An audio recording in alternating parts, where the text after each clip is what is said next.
Okay, so this is my level for game 113 of fall 2018 for SKent. It's the final level design that I've made. And I started out on a paper map, actually. And it looked very close to this top down, and how I drew it, I did like a semi-angle, and it looked pretty much like this. I originally had a dome over it. I wanted it to look like it was underwater. But I just went with this design in the end. You can see here I used the landscape mesh to pull these mountains up.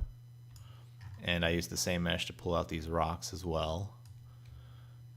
Anyways, I'm going to kind of do a fly through of the level. Just a quick overview. I color coordinated these ramps so it's easier for players to recognize where to go at any given moment. So they're not too disoriented. You know, you always want your players to feel like they know where they're going. And then ways to get there too, right? So you have ramps. There's 3 different ramps up to this center. And the idea is to create flow to the center because the majority of the good items are here, right? So spawn in is on the outer circle. So as soon as you spawn in, everyone's basically rushing in this way.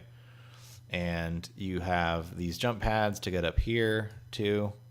There were some original critiques I had that you couldn't get around fast enough, so these jump pads it was the solution to that. I'm going to go ahead and go into the level now. It'll spawn me at 1 of 12 locations. And one problem I'll say out the gate, you can notice right away, this is like the last thorn in my side that I will fix in a future update, I'm sure, because I'd like to polish this more. Ultimately, is the stretching here. I guess it's a plane issue from, there's some shading down underneath the ground, and that's coming through. It does its purpose for now. It provides cover. And these rocks weren't here before. Initially, this was just a big brown circle and with ramps. And it was like you were just running along like there's nothing to do. There's nothing to hide behind. Come on, weapon, come with me now. So, of course, you have these jump pads. They get you to where you need to go pretty quick into the middle. Right, to get up to this rocket launcher, which I feel is a top tier weapon, so why not put it up here?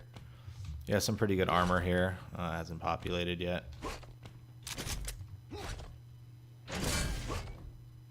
So it rewards you for climbing up to this top area because there's armor here, armor there, rocket launcher.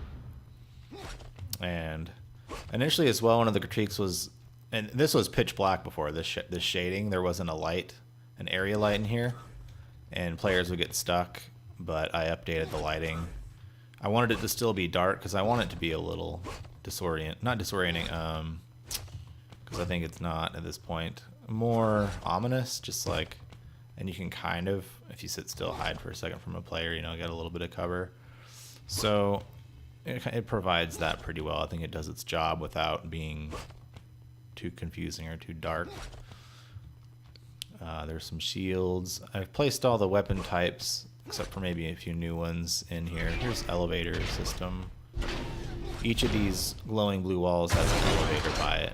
So if you get down here and you want to get back up, you know, you come over to the elevator, bam, you're there. So let's put some bots in here and you're able to get back to this center pretty quick. Let's add some bots. 6 bots, that's my number. Gotta do it. Here they're coming in. See, they're immediately running towards the middle because they must know about all these. First dead. Oh, that was just and I apologize if I suck. It'll be anything. Wait, there we go. Wow. Awesome. This is probably my favorite game. Oh my goodness.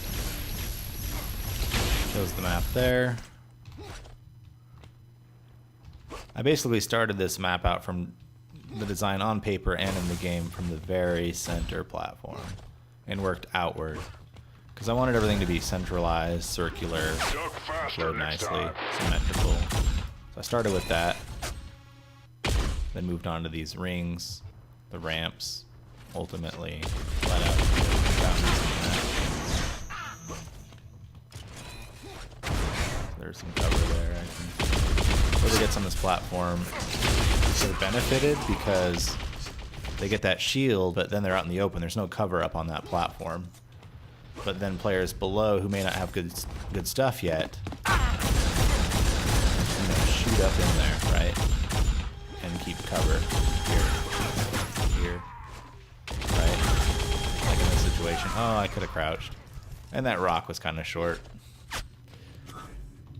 I think that's the designer's fault, right? Always the designer's fault, for sure. It's all about recognizing your faults, though, right?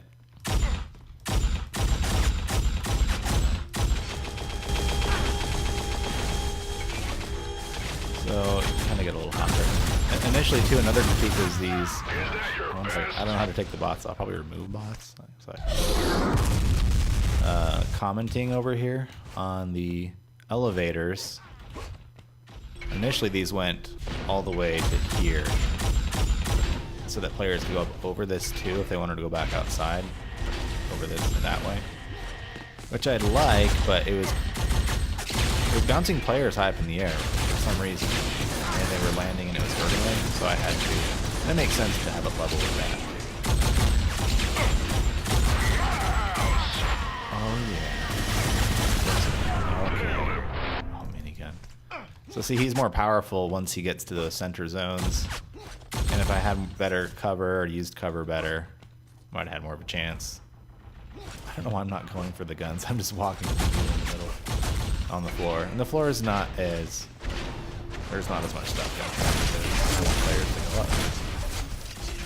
I can do that. Oh, you can run on these walls too. Good at it though. Disclaimer. Be good at the game. What did I have for kill? Do I have one kill? No, I have more than that. So yeah, each spawn, you spawn, with cover, usually like right up here. So you're getting spawn killed right away. And they're spread out pretty well. So I feel the flow is pretty good. Everyone has an equal footing when they start. That's always kind of what you want with a deathmatch map. What's this one again? Well, that's pretty much it. That's the flow of the map, how it plays. Some of the design decisions I made. Design decisions I made. And thanks for watching.